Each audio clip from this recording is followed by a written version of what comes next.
Welcome back. It's day 2 of Rand Water's maintenance on the pipeline that supplies the Vereeniging water purification plant. The maintenance has led to reduced water supply in parts of Johannesburg and indeed in parts of Gauteng, about 8 municipalities. Well, let's get an update on the situation on the ground. I'm joined by eNCA reporters Lindokuhle, Xulu, as well as Slindelo, Masikane. Sli, always important to start with you to get an update of how far things have gone. What is the water situation in Vereeniging while you tell us about the update on the work that is being done? Tulas, before we get to the situation around the water, I think let's just give our viewers an update in terms of where we are with the maintenance work and the upgrades being made to the pipelining here.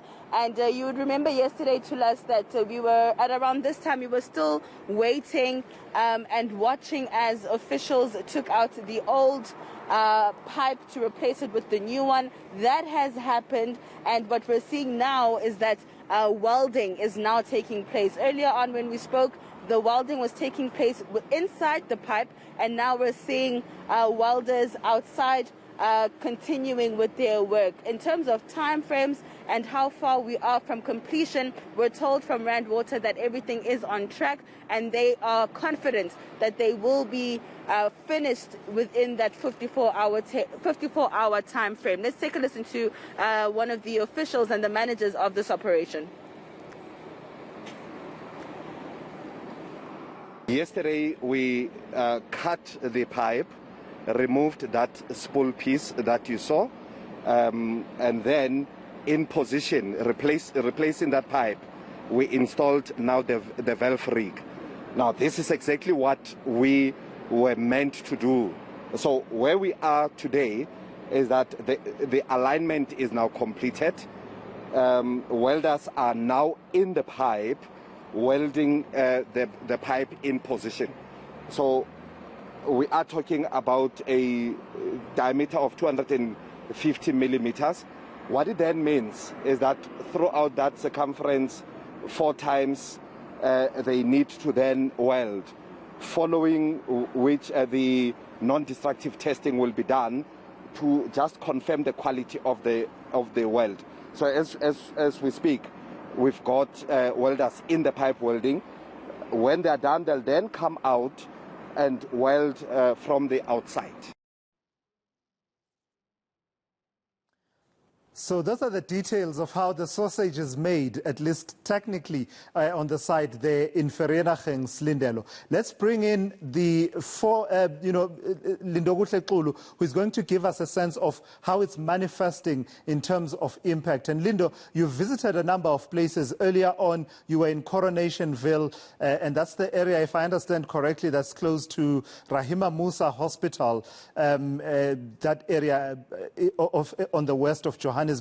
With important facilities that need access to water. But right now you are in Rand Park Ridge, and the key conversation has been about, yes, a cut-off or a reduced supply of water from Rand Water to municipalities, but how are municipalities managing that water from their own reservoirs and other facilities? What's the picture then that's emerging from the areas that you've visited?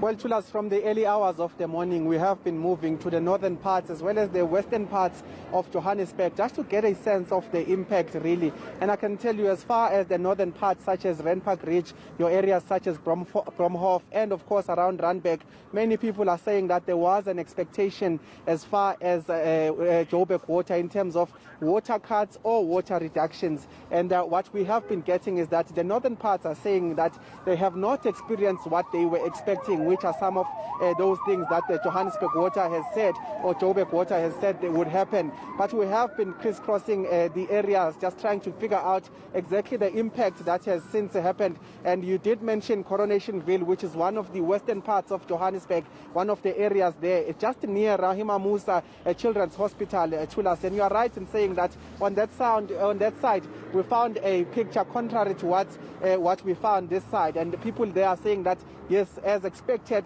They do know about the maintenance that is currently happening in Joburg Water's facilities. And one of the things they are saying is that they've been affected by this, but they are disappointed with one thing, that they have not received the contingency plans put by the city to say that while there are water cuts, the water cuts, there will be support for those who do not have access to water. They're saying that none of that happens. And when it's times like these, you look at businesses that are operating. We have been able to visit one of the preschool in the area of Coronationville just to get a sense really of how they are doing. And for them, they are saying that they were not able to actually get help from government as far as those contingency plans are concerned. They're saying that one of the things they have to do is to reduce the number of hours of operation and ensure that parents understand that because of the lack of water in some of those areas, they are not able to function normally. But let's take a listen to the principal of one of the preschools in the area, giving us a sense really of the impact of these water cuts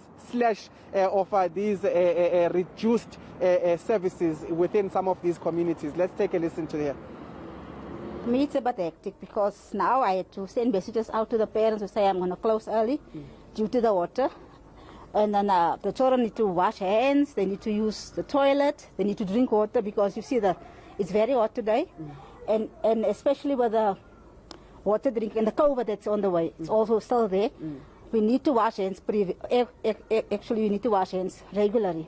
Before meals, after meals, before toilet, after toilet. And then the bottles, the water that we have stored is not enough. Back to you, Slindelo Masikane. The key message from Rand Water is that there have been no water cuts, out and out water cuts sanctioned by the work that they are doing in Vereeniging.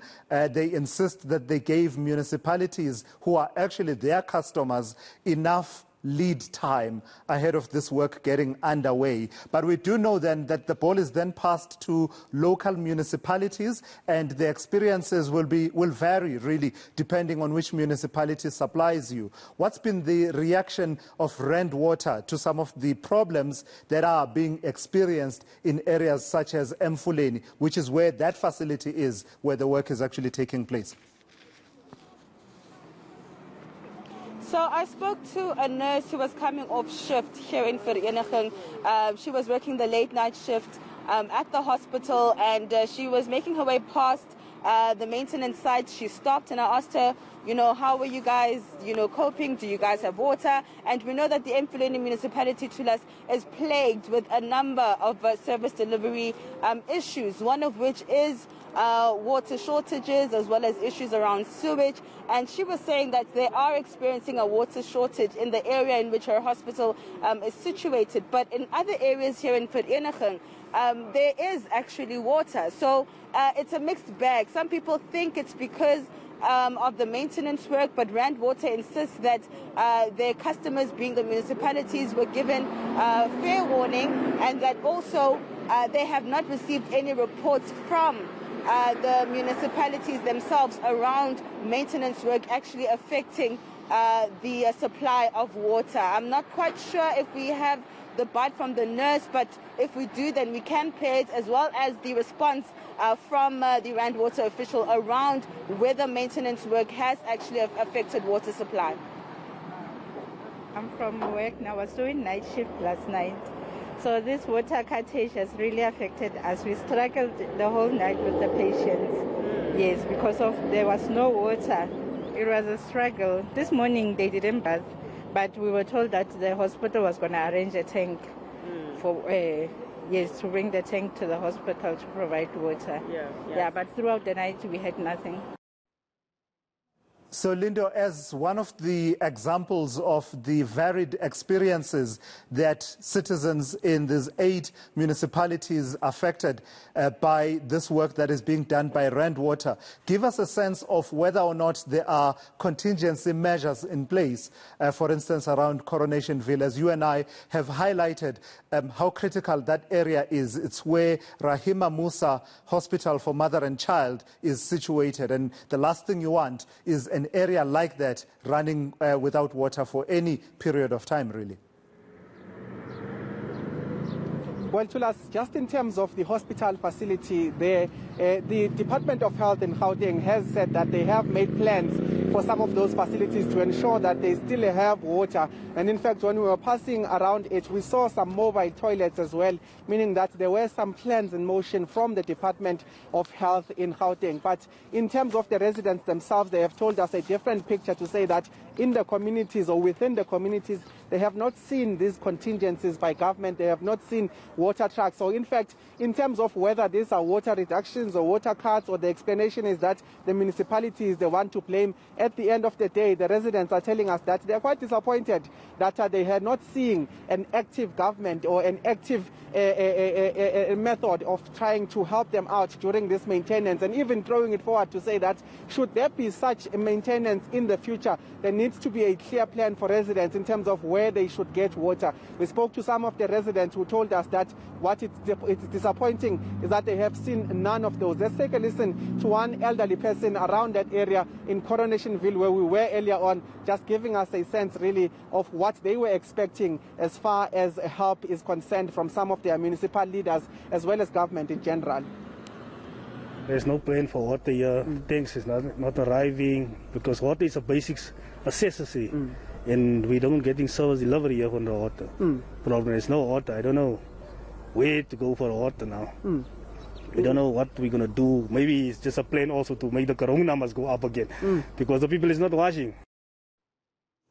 All right, thank you, colleagues. That's eNCA's Slindelo Masikane as well as Lindokuhle Xulu giving us an update there on the work that is being done by Rand Water, as well as checking, doing really a dipstick test in some of the suburbs in and around Johannesburg to see whether there's any impact at all.